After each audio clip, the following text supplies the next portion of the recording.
desde la Iglesia Pueblo de Dios en Carlos Espegazzini, sin inventar nada nuevo, siendo directos, siendo lo mejor que podemos ser.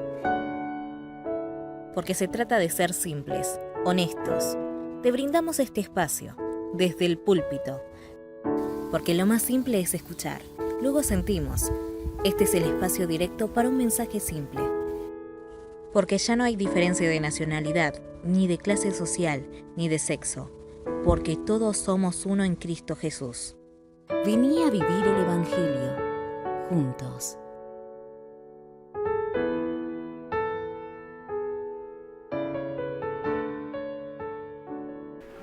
Pero hoy quiero hablarles acerca de esta segunda parte de vivir, ¿verdad? Empezamos hablando de descanso, tuvimos una introducción donde vimos un poquito de lo que era la iglesia de Éfeso, el porqué de la carta, el porqué de tantas cosas que Pablo dice en esa carta. Vimos esas divisiones que tenía la carta, cómo está dividida en dos partes, una parte muy doctrinal, una parte donde Pablo explica y expone un montón de cosas, y en una segunda parte de los últimos 3 capítulos, como Pablo lo que hace es darnos la parte práctica, decirnos cómo podemos vivir. Y ustedes saben que esta serie se llama Descansen, Vivan y Estén Firmes. Está basada en ese librito de Watchman Nee, muy, pero muy antiguo.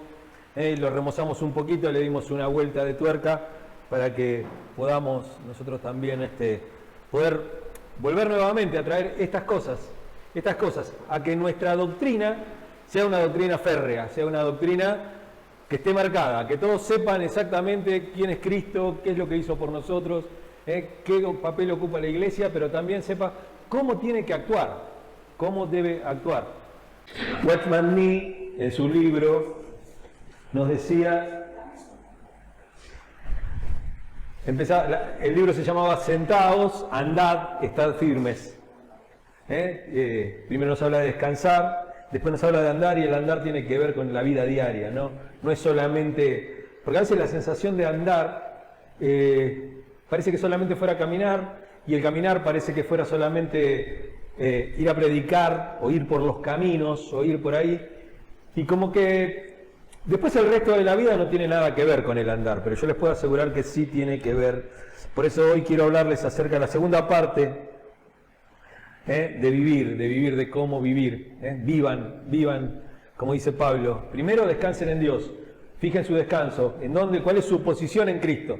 Su posición en Cristo es sentado con Cristo en los lugares celestiales. Desde ahí nos vemos, esa es nuestra perspectiva de la vida, pero después Él nos dice, de acuerdo a eso ustedes tienen que caminar, tienen que andar, ustedes tienen que vivir de acuerdo a eso. Y la semana pasada vimos un poco de esto, de cómo es esta cosa de vivir, y hoy vamos a ver que en Cristo tenemos todo, y que Cristo es el verdadero regalo de Dios, que es el don de Dios, que es lo que Dios nos da, y que fuera de Él nada podemos recibir. No hay nada que se pueda hacer fuera de Cristo, dice Cristo mismo, sin mí nada pueden hacer, no van a poder hacer nada. El Espíritu Santo tiene como misión entrar en nuestra vida, estar en nosotros y reproducir lo que es de Cristo. No va a producir algo que no sea de Cristo. No va a producir buenos carpinteros o buenos matemáticos. Lo que va a reproducir en cada uno de nosotros, en cada uno de los creyentes, es un verdadero cristiano, un Cristo, un verdadero Cristo, un verdadero ungido, un verdadero apartado, un verdadero separado del sistema, del mundo, de esto. Entonces quiero que leamos Efesios capítulo 3, del verso 16 al 19. Vamos a tomar nada más que algunas cositas de ahí. Vamos a leer bastantes capítulos, bastantes versículos. Yo igual después se lo mando. Ahora estamos mandando los shorts, no sé si los vieron. Los shorts son parte de la prédica, muy cortitas, sobre algo puntual. Si a usted le gusta algo puntual y dice, che, esto tendría que estar en un short, usted me manda un mensajito a mi WhatsApp de tal prédica, tal minuto, tal segundo. A tal minuto, tal segundo, y yo hago el short. Le pido que por medio del Espíritu y con el poder que procede de sus gloriosas riquezas, los fortalezca a ustedes en lo íntimo de su ser. La Reina Valera 60 dice el hombre interior, en lo íntimo de su ser, para que por fe Cristo habite en sus corazones. Y pido que, arraigados y cimentados en amor, puedan comprender, junto con todos los santos, cuán ancho y largo, alto y profundo es el amor de Cristo. En fin, que conozcan ese amor que sobrepasa nuestro conocimiento, para que sean llenos de la plenitud de Dios. Lo que manifestamos exteriormente, primero es el producto de algo que Dios ya hizo en nuestro corazón. Por eso habla del hombre interior o de ese conocimiento íntimo. Él dice, en lo más íntimo de ustedes. Fíjense que no solamente Pablo nos dice que estamos en Cristo, sino que, primera Corintios 1:30, dice, pero gracias a Él están unidos a Cristo Jesús, a quien Dios ha hecho nuestra sabiduría. Es decir, nuestra justificación, santificación y redención. Cristo nos ha sido hecho. Cristo nos ha sido donado. Cristo nos ha sido entregado. Cristo nos ha sido dado. Cristo ha sido, una de las imágenes también que podemos utilizar es esta cosa de, uno está apartado para una misión. Cristo ha sido un regalo para cada uno de nosotros. Cristo es para cada uno de nosotros sabiduría de Dios. Él es sabiduría de Dios. Él no pone sabiduría en nosotros, Él nos da a Cristo. Y mientras Cristo viva en nuestra vida, la sabiduría de Cristo va a estar en nosotros. No es algo que Él nos dice, bueno, toma, fíjate, puedes alcanzar algo, No, Cristo está en nosotros. Si Cristo está en tu vida, la sabiduría de Dios está. Por eso dice, Dios lo ha hecho a Cristo Jesús, sabiduría. Y cuando hablamos de sabiduría dice, es decir, nuestra justificación, santificación y redención. Este es ese proceso, este es el proceso de la salvación. La justificación, en Cristo somos justificados por su muerte, somos justificados, somos declarados justos, sabiendo como, Él siendo omnisciente olvida mi error, decía recién la canción. Él es omnisciente, lo sabe todo, pero la deja pasar. Y nosotros a veces no dejamos pasar ni media. Él deja pasar todas. Él siendo omnisciente, olvida mi error. No sé por qué me acordé de Funes el Memorioso de Borges, que era ese tipo que no podía olvidar nada. Y que le causaba... Y yo creo que debe ser difícil para Dios también esta cosa de... me tengo que olvidar de los pecados, de todas estas cosas. Él nos ha sido hecho. Podemos introducir ahí en donde nos ha sido hecho cualquiera de nuestras necesidades. Cristo ha sido eso, mediante el Espíritu Santo en nosotros, nos ha sido hecho todo lo que nos hace falta. Si a alguno le falta sabiduría, pídasela a Dios, pídasela a Cristo. Si alguno necesita paz, acuérdese que Cristo vive en su corazón. Si alguno necesita esperanza, Cristo es en ustedes esperanza de gloria, dice Pablo también. Nos estamos acostumbrando, la Iglesia a lo largo de los siglos, de los años, también en este último tiempo, se ha acostumbrado a considerar la santidad como una virtud, ¿no es cierto? Como algo que algunas personas tienen. Algunas personas son santas. Algunas personas tienen un poquito de santidad, algunas personas son más santas que otras. También que la humildad, la humildad de las personas es una gracia, que es algo que algunos tienen y otros no. El amor como es algo que se nos... como un don especial, ¿no es cierto? Como el don del amor, una cosa así. Y hay algunos que son un asco, ¿viste? Después, claro, hay algunos que hay hermanos amorosos y hay hermanos que son una porquería. Entonces vos agarrás y decís, no, si Cristo vive en mí, el amor tiene que vivir en mí, porque Dios es amor, Cristo es Dios y Dios es amor. Si lo tenemos a Él, tenemos todo lo que podamos necesitar en nuestra vida y sobre todo en las relaciones, porque todo esto siempre tiene que ver con las relaciones, porque la práctica del Evangelio se da en las relaciones, no se da en otro lado. No se da en la soledad. En la soledad, la espiritualidad, esa cosa muy íntima con Dios, bárbaro, espectacular. El examen es en las relaciones. El examen está ahí. Uno muchas veces cuando piensa en las necesidades piensa en un Cristo como un ser aparte, ¿no es cierto? Nunca lo vinculamos con las cosas que nos hacen falta. Y tenemos que entender que Cristo ha sido ordenado, así como un pastor es ordenado para servir a la iglesia, así Cristo también fue ordenado como sumo sacerdote precisamente para eso, para atendernos a nosotros. Mire, el que es la luz del mundo, el que es la vida del mundo, el creador de todo, se ha hecho siervo de cada uno de nosotros. Está al servicio nuestro. Y no para pedirle pavadas, sino que está al servicio nuestro para poder expresar el amor, para poder expresar la esperanza, el gozo, la paz, todas esas cosas. Cuando uno entiende que Cristo es nuestro, porque es una donación de Dios. Dios nos dio a ese Cristo, Dios nos dio a Jesús para que more en nosotros por medio de su Espíritu Santo en nuestros corazones, para que Él viva en nuestros corazones. Ahí entendemos que qué huecas que son las cosas, esas cosas que parece que nos hacen falta. Qué poca cosa son las cosas cuando entendemos que tenemos a Cristo, que tenemos a Dios en nuestro corazón. Aparte de Él, todas las otras cosas son muertas, no tienen vida. Entonces cuando entendemos eso, nos proponemos empezar una vida nueva, y desde ahí empezar a ver nuestra santidad no como algo aparte de nuestra vida, no como algo que yo tengo que esforzarme en hacer, sino en algo que ya está en mi vida. Una santidad con S mayúscula, con una santidad que le pertenece a Cristo, no me pertenece a mí. Por eso tenemos que reposar en Él, tenemos que descansar en Él, así como empieza esta serie, descansando en Cristo, sentado con Él en los lugares celestiales.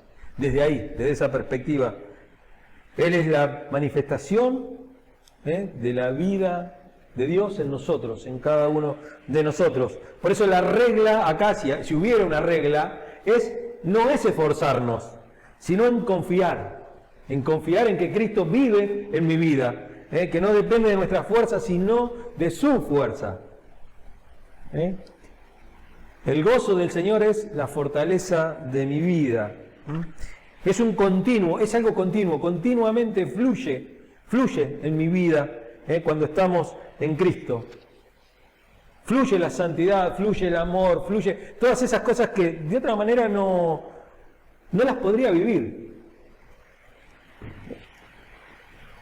Muchos creyentes hoy viven esta vida, una vida espiritual, hablan un lenguaje espiritual también, porque hay que hablar un lenguaje espiritual, adoptan actitudes espirituales, hay cosas que parece que son del espíritu y hay cosas que parece que no son del espíritu. Entonces, por ejemplo, escuchan música espiritual y escuchan música de la iglesia, pero cuando escuchan otra música parece que no repercute en el espíritu eso.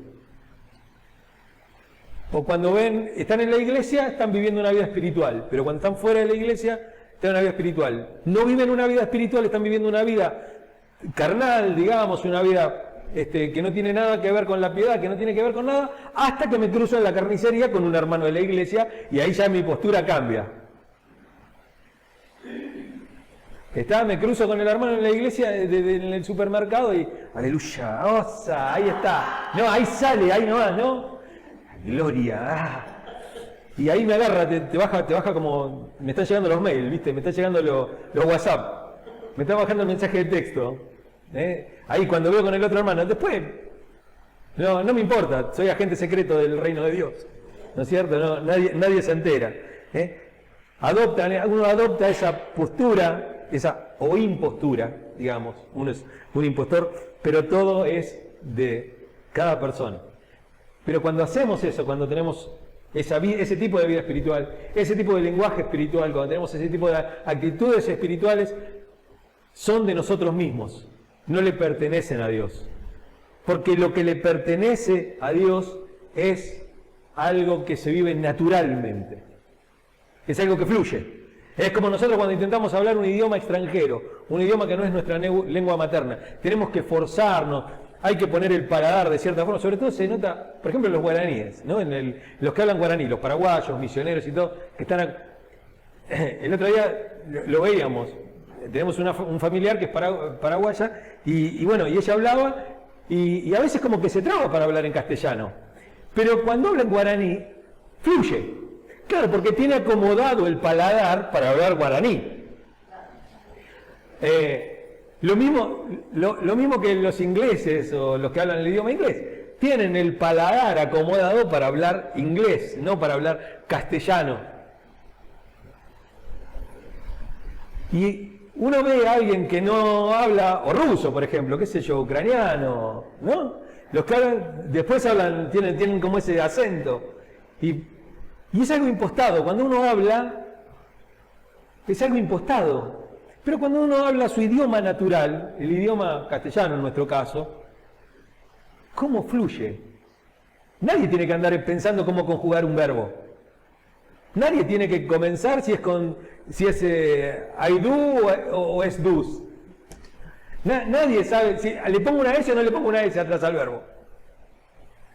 A ver cómo es esto, tengo que invertir. No, uno habla naturalmente. Y así es la vida espiritual que brota realmente cuando uno entiende esto, que Cristo vive en mí. Uno empieza a vivir la vida naturalmente. Naturalmente. El Espíritu Santo vive en nosotros y nos hace que vivamos una vida en Cristo en una forma espontánea, una forma que nuestras palabras, nuestras oraciones, nuestra vida misma, son esa versión esa expresión no forzada de que Cristo vive en mí. De toda esa doctrina, todas esas cosas que yo sé sobre Cristo, ¿no? Yo sé que hablo sobre la Trinidad, hablo sobre Dios, hablo sobre Jesús, y digo, Él vino, se encarnó, pero es un ser, el Jesús corporal es un ser sempiterno, porque tuvo principio pero no tiene fin. En cambio el Cristo espiritual, el Logos, es eterno porque no tuvo principio, no tiene fin. Entonces uno parece como que todas esas cosas, todo lo tiene recontra claro, ¿no? Los libros te lo dicen todo. Pero el tema es que esa doctrina después se tiene que reflejar en tu vida. Si no se refleja en tu vida,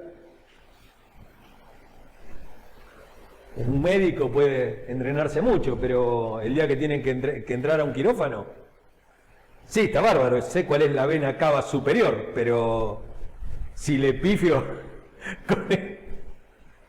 termina mal, ¿no? Como dice Landricina, ¿no?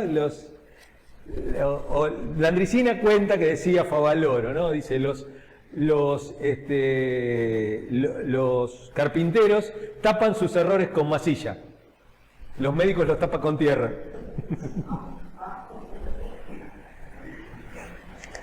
Por eso necesitamos vivir una vida sin aparentar. Entonces, pero cuando uno habla de esto, cuando uno habla de que no, pero uno no tiene que tratar de ser santo, sino que tiene que vivir la santidad, cuando uno dice, pero entonces estás predicando libertinaje, entonces es un evangelio light eso, ¿no es cierto? Yo quiero leerles en Mateo capítulo 5, verso 20. Porque les digo a ustedes que no van a entrar en el reino de los cielos a menos que su justicia supere a la de los fariseos y de los maestros de la ley. Jesús viene a predicar el reino de Dios y dice, si su ley no es superior a la de estos, que supuestamente son los más santos de todo Israel, si ustedes no son superiores que ellos, no pueden entrar en el reino de los cielos.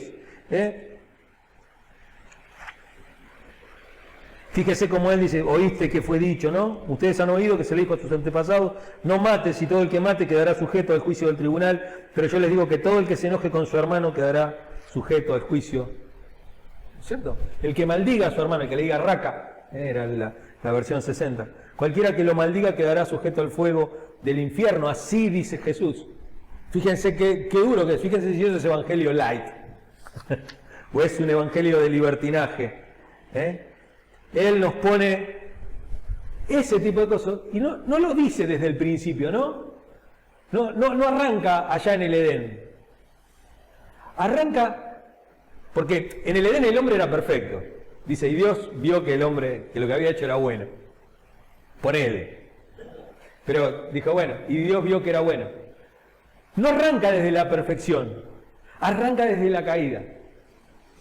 Jesús nos pide perfección, nos pide santidad, nos pide caminar, andar en santidad, andar como Él anduvo, no desde la perfección desde que hemos sido creados, sino que nos está pidiendo santidad cuando ya nos vimos caídos, cuando ya nos vimos la porquería que somos realmente. O sea, desde el fracaso, desde el polvo, cuando estás ahí en ese lugar. ¿Cómo es que ahora nos pone un nivel más alto? Porque antes era no comer de un fruto, ahora nos está poniendo... Ya es demasiado. ¿Cómo que no lo puedo mirar mal al hermano? ¿Cómo que no puedo pensar mal de él? ¿Cómo que no puedo hacer? No, pero no, así no. Me está poniendo muy alto. Y es que Jesús sabe que no depende de nosotros, sino que Él pone ese nivel tan alto porque Él tiene fe, no en nosotros, sino en Él mismo, en su propia vida. No teme imponerse a sí mismo las demandas más exigentes. Cristo es el que cuando vos no puedas amar, Él va a amar por vos. El que cuando vos no puedas perdonar, va a perdonar por vos. El que cuando vos no puedas soportar una carga, cuando vos te sientas humillado, cuando vos te sientas mal, cuando vos estés sobrecargado, evidentemente tu cuerpo no lo va a poder soportar, evidentemente tus emociones no lo van a poder soportar, evidentemente, es eso porque digo evidentemente porque nos ha pasado una y mil veces, pero el que sí lo va a poder soportar es Cristo. Él se tiene fe a sí mismo. ¿Viste cuando dicen, vos tenés que creer en vos mismo? Bueno, Jesús cree en sí mismo.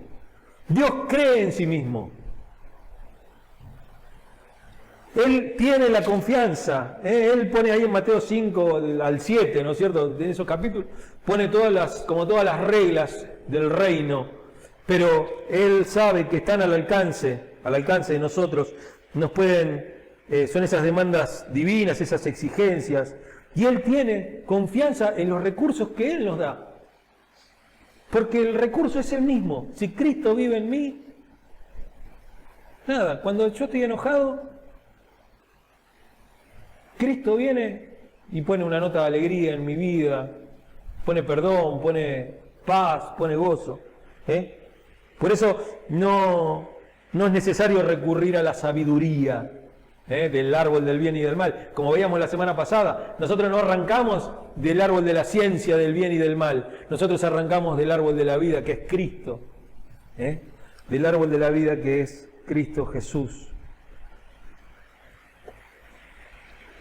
Dice el 4:24, y ponerse el ropaje de la nueva, estamos hablando de Efesios, ¿no?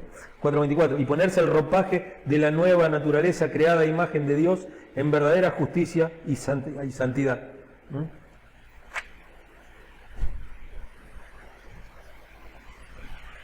No sé cómo voy con el tiempo.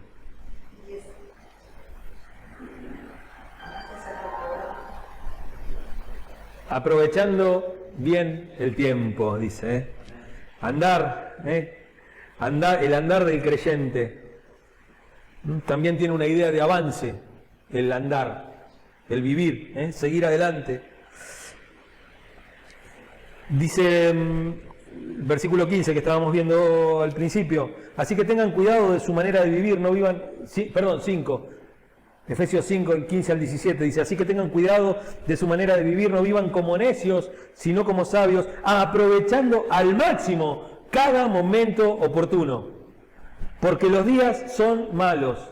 Por lo tanto, no sean insensatos, sino entiendan cuál es la voluntad del Señor. Aprovechar bien el tiempo. Aprovechar bien el tiempo. ¿Cuánto tiempo desaprovechamos? Ya les conté, creo, en algún momento estoy haciendo un curso de inglés. Porque yo aprendí a leer inglés por razones de estudio. Había un montón de textos que venían en inglés, entonces no había otra forma. Y aprendí a leer y leo bastante bien inglés. Tengo mucha idea, enseguida leo y de primera vista entiendo la idea. Tengo un montón de vocabulario y todo, pero nunca lo hablé ni tampoco lo entiendo cuando lo escucho. Me cuesta mucho. Entonces dije, bueno, ya que sé por lo menos leer, vamos a darle a la otra parte. Y el programita que tengo se llama Duolingo, es un programa bastante... Y dice, estuviste aquí, en algunos momentos que vos estás ahí en la clase, te dice, estuviste 15 minutos aprendiendo un idioma. Dice, ¿qué beneficio te darían 15 minutos mirando las redes. O sea, te lo compara con esas cosas. Te lo compara con esta cosa de aprovechar bien el tiempo. Aprovechar bien el tiempo. ¿Cuánto de nuestro tiempo aprovechamos realmente? Y a veces hablo mucho de esto, del tema de la iglesia, ¿no? Porque ¿cómo no podemos separar este tiempo, ¿no? El tiempo de 2 horas, 3 horas, 4 horas, 5 horas a la semana. A la semana. No, pero lo que pasa es que hay visita. Bueno, si hay la visita, venga otro día. Claro. O vienen a la hora de tu laburo. O le vas a ir a decir al patrón, che, mañana vengo porque me vino gente a casa. Me viene gente a casa. Nadie lo hace. Nadie lo hace. ¿Y por qué parece que la iglesia sería algo que no? Como que, bueno, me pierdo una. Perdí un día de laburo y te lo descuenten después. Que te descuenten el presentismo. No sean insensatos y no entiendan bien cuál es la voluntad de Dios. Y es esto, ¿no? Aprovechar al máximo cada momento. Seguir adelante en los tiempos de crisis. Quiero que veamos una de las parábolas, se llaman a las parábolas del reino, también se las llama parábolas de crisis. Y una de las parábolas de crisis es la parábola de las 10 vírgenes. Ya las conocemos bastante, ¿no? Había 10 jóvenes solteras que tomaron las lámparas, salieron a recibir a su novio. Esto está en... Espere que ya le digo exactamente dónde está, porque yo no me acuerdo. ¿Mateo 25? Bueno, está bien, tengo la hermana acá. Mucho espadeo bíblico eso, ¿no? Mucho espadeo bíblico eso. No jugábamos nosotros. 10 jóvenes solteras que tomaron sus lámparas, salieron a recibir al novio. 5 insensatas, 5 prudentes. Las insensatas llevaron sus lámparas, pero no se abastecieron de aceite. Las prudentes llevaron las vasijas de aceite junto con sus lámparas, y como el novio tardaba en llegar, a todos les dio sueño y se durmieron. A la medianoche se oyó un grito: ahí viene el novio, salgan a recibirlo. Entonces todas las jóvenes se despertaron y se pusieron a preparar sus lámparas. Las insensatas dijeron a las prudentes: denos un poco de su aceite porque nuestras lámparas se están apagando. No respondieron ellas porque así no va a alcanzar. Bueno, después pero mientras iban a comprar el aceite, llegó el novio, se fueron, y las otras se quedaron, y se cerró la puerta. Después llegaron también las otras. Dice: Señor, ábrenos la puerta. No las conozco, respondió él. Por tanto, agregó Jesús, manténganse despiertos porque no saben ni el día de la hora. Son estas parábolas donde dice: el reino de Dios es como tal cosa. 10 vírgenes o mujeres solteras, 5 prudentes, 5 insensatas.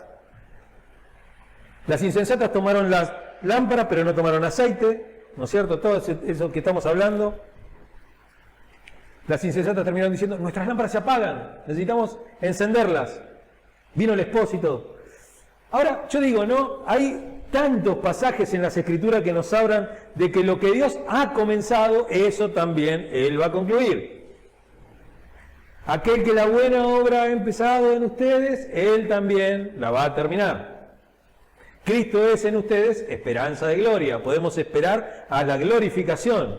Si Él empezó el proceso, ese proceso que vimos al principio, de salvación, ¿no es cierto? De cómo Él nos justifica, nos santifica y nos va a redimir totalmente y nos va a glorificar. Ningún creyente está a medio salvar. Cuando llega al fin, todos aquellos que hemos creído en Cristo vamos a ser salvos. Y Dios va a perfeccionar la fe, esa fe que tenemos en Cristo. Esto es lo que creemos esto. Y tenemos que tenerlo muy presente, de que Él va a concluir. Decimos con Pablo, como dice en Filipenses capítulo 1, verso 6, estoy convencido de esto: el que comenzó tan buena obra en ustedes la irá perfeccionando hasta el día de Cristo. Judas 24, al único Dios nuestro Salvador que puede guardarlos para que no caigan y establecerlos sin tacha y con gran alegría ante su gloriosa presencia. Segunda Timoteo 1:12, por tal motivo padezco estos sufrimientos, pero no me avergüenzo porque sé en quién he creído y estoy seguro de que tiene poder para guardar hasta aquel día lo que le he confiado, mi salvación. Efesios 3:20, al que puede hacer muchísimo más de todo lo que podíamos imaginarnos o pedir por el poder que obra eficazmente en nosotros. Fíjense, todas esas cosas nos dan seguridad, pero cuando uno ve esto, la cuestión es el punto al cual se centra la parábola de las 10 vírgenes. No se centra en la salvación. No está hablando de la salvación. Está hablando de un proceso, y un proceso en el cual hay crisis en el medio. En donde hay una crisis. ¿Cuál es la crisis? La tardanza. El Señor se estaba tardando más. Y eso le estaba pasando, ojo, porque eso le pasó a la iglesia del principio. Vendimos todas las casas, salimos todos, tenemos todo en común. Total, el Señor ya viene, dejemos de trabajar, no cultivemos más los campos. Listo, ya está, ya viene el Señor. Listo. Y Pablo le va a tener que decir después, salgan a laburar, flaco, y el que no salga a laburar que no coma. Que espere a comer cuando venga el Señor. ¿Cuál es la diferencia entre unos y otros? Entre los que aprovechan el tiempo y los que no. Porque yo quiero que veamos algo. Todas las vírgenes, todas las mujeres solteras, todos estos creyentes que están acá en esta parábola, se quedaron dormidos. Todos se quedaron dormidos esperando. No estaban velando. No había 10 vírgenes que estaban velando, No. Había 10 vírgenes que lo único que habían hecho era, tenían aceite. Pero no estaban velando, Todas se quedaron dormidas. Todas estaban durmiendo. Las prudentes de la parábola no habían obrado mejor que las otras. Habían obrado prudentemente, pero no habían obrado mejor. Todas eran vírgenes, de eso no hay duda. Es lo que dice la parábola. Eran insensatas, pero no eran falsas. Tenían aceite en las lámparas y éstas ardían. Pero el énfasis de la enseñanza de la parábola es el privilegio de servirle a Él realmente con todo lo que somos. Por eso Pablo nos va a decir, sean llenos del Espíritu, sean llenos, y la semana pasada lo vimos, hablamos del guante, hablamos de un montón de cosas, pero también tiene que ver con ser lleno continuamente, algo que está lleno, que fluye continuamente, que está siempre rebosando. Porque acá cuando dicen mucho, uno me va a venir a preguntar seguramente, no los conozco, pero ahí dice, no los conozco. Le quiero contar una historia. Dicen que en Shanghái había un juez de faltas. Un juez de faltas es un juez que ve las infracciones de tránsito, todo. Y el hijo de este magistrado comete una infracción de tránsito, una imprudencia de tránsito, todo. Y como a cualquier hijo de vecino, lo llevan adelante del padre. Lo pusieron ahí delante del padre. El padre se sentó ahí en el tribunal y le dijo, bueno, ¿cuál es su nombre? ¿No es cierto? ¿Dónde vive usted? ¿Cuál es su ocupación? Y él dice que el hijo lo miró. Pero, papá, ¿qué me está diciendo? ¿Que no me conoces? Dice que el juez golpeó la mesa y le dijo, joven, no lo conozco. ¿Cuál es su nombre? ¿Dónde vive? Por supuesto, no quería decir que el hombre no lo conocía al hijo. Lo conocía, en la casa lo conocía muy bien, pero acá él estaba cumpliendo otra función y tenía que continuar el procedimiento y tenía que pagar la multa. ¿Cuántos de nosotros sabemos que cuando nuestras lámparas se quedan sin aceite y entran los momentos de crisis, pagamos el precio? Pagamos el precio. ¿Y cuántos de nosotros sabemos que no tenemos esta cosa de vivimos al límite siempre, ¿no? Vivimos ahí al límite. Bueno, me alcanza con esto de ser cristiano, por acá nada más. Entonces cuando viene el momento de crisis, y como decíamos, ¿no? En el momento de la operación, ahí cuando tenés que abrir, cuando tenés que seccionar una arteria, ahí ese es el momento en el cual se espera que todo aquello que vos estudiaste, que vos todo, ¿no es cierto? Ahí es donde se espera. Siempre hablo de la medicina porque es algo muy crítico, ¿no es cierto? En ese momento tiene que ser algo crítico. Tienen el espíritu, pero no están llenos del espíritu. Y ese es el problema. Y todas se durmieron. Todas se durmieron. Por eso Jesús nos habla de esto de ser llenos. De ser llenos. No en una crisis como en el Pentecostés, cuando toda la iglesia estaba ahí, hubo una manifestación del espíritu, sino algo que tiene que estar constantemente en la vida del creyente porque es algo de un asunto personal. Dice, cantando y alabando al Señor en sus corazones. Pero también dice, hablando entre ustedes con salmos, con himnos y canciones espirituales. Es una cuestión de relaciones,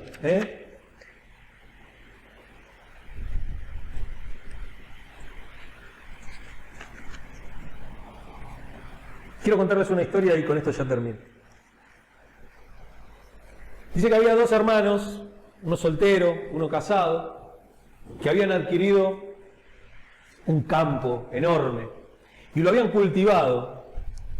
Lo cultivaron, empezó a dar frutos y habían acordado dividirlo a la mitad. Todo a la mitad. Dividimos todo, cada uno en partes iguales. Se repartían las cosas.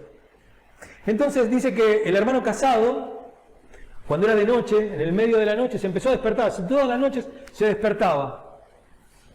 Se despertaba preocupado porque decía, mi hermano no es justo. No es justo esto que le está pasando a mi hermano. Mi hermano no está casado y se lleva la mitad de la cosecha. Pero yo tengo mujer y tengo 5 hijos. Yo con el tiempo voy a tener a alguien que me cuide. Pero mi hermano no va a tener a nadie. ¿Quién va a cuidar de mi hermano cuando sea viejo? Necesita ahorrar ahora para poder bancarse cuando sea viejo. Entonces lo que empezó a hacer este hombre es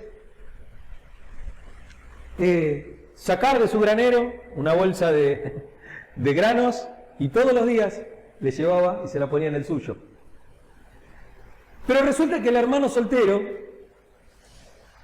dijo, me parece que no es justo el trato que tenemos. Porque mi hermano es casado, tiene esposa y tiene 5 hijos. Y se lleva la misma parte que yo y él la necesita más. No es justo que nos llevemos. Yo le tengo que poder ayudar. Entonces, sin que el otro sepa nada, agarraba todas las noches una bolsa, metía grano ahí adentro y se lo llevaba a su granero y se lo dejaba.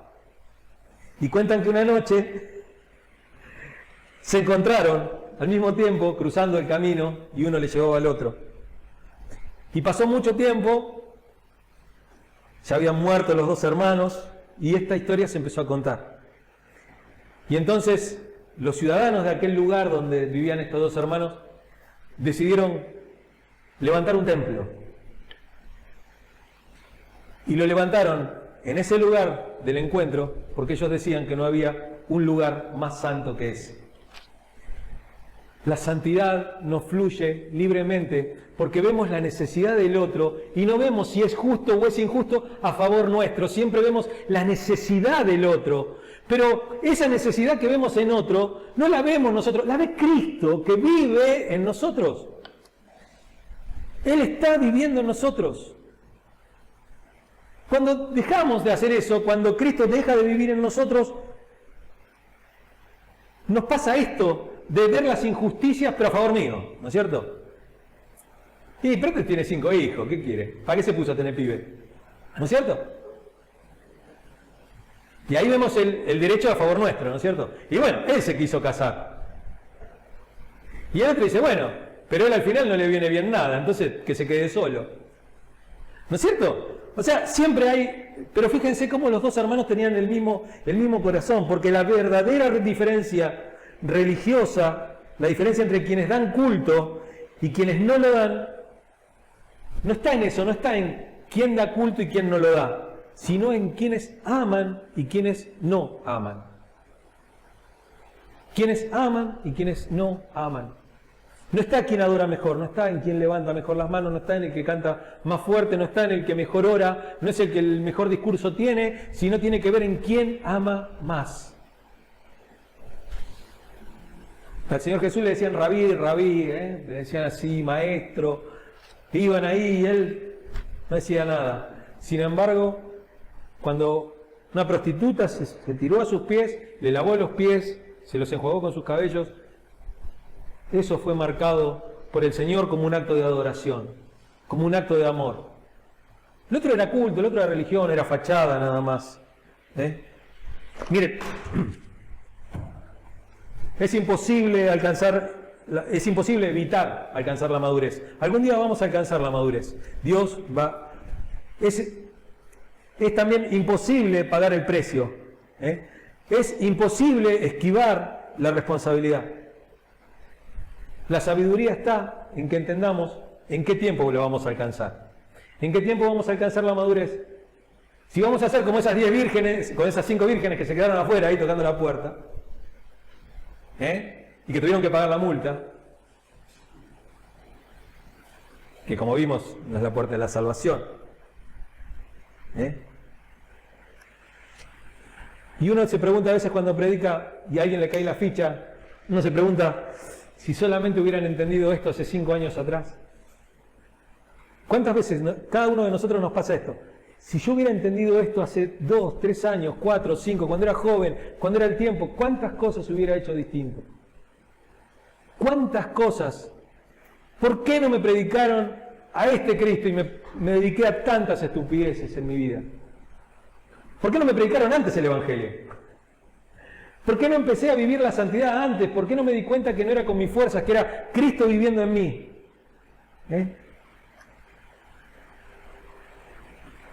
Vamos a llegar todos aquellos que hemos creído en Cristo, vamos a llegar todos vamos a madurar.